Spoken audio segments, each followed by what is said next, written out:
Venim la Tiju de niște... Ea este Olivia. Niște... Eu sunt Olivia, bună ziua! Eu sunt Olivia. Bună ziua! Bună ziua! Știi, te văd acolo în cameră. Ea este noua solistă a formației Quartz Și vechea toboșară. și fosta toboșeară și pianista lui tata și flautista lui mama. Ce faci, Olivia? Ce cu tine pe aici? Bine, mergem la sală. Sală, sală, dar ce cauți pe aici?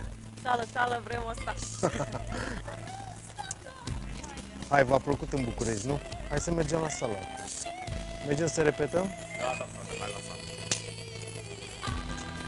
Locul, frate.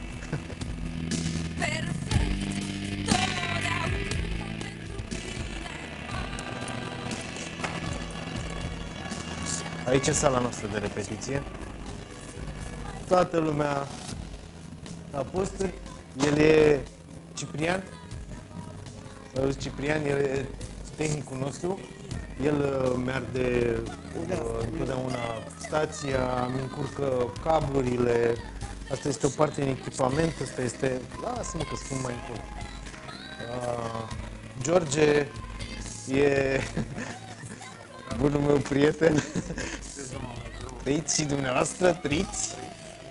Cântăm din 2000, din anul de grație 2000, cântăm împreună, el, avem 4 ani. Aici tobele formației. Nu, sunt tobele lui Olivia, că se supără, aude și mă ceartă după aia. Olivia și-a cumpărat tobe, că a cântat cu noi discul trecut. Aici mă registrăm noi cântecele. Uite, hai să vă arăt câte ceva.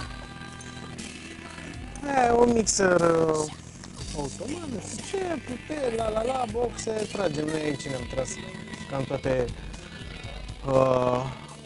albumele, cele două albume care au fost din 2000, Las o baltă și respectiv Dragoste în biscuite în formă de stea.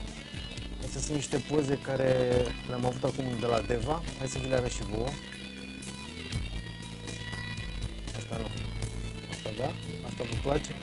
Uite-l pe George. George. Eu cu Olivia. Ce vă mai spun eu, toate astea? A fost foarte bine la Deva. A fost unul dintre cele mai frumoase concerte ale noastre. A fost primul cu Olivia pe o scenă mare.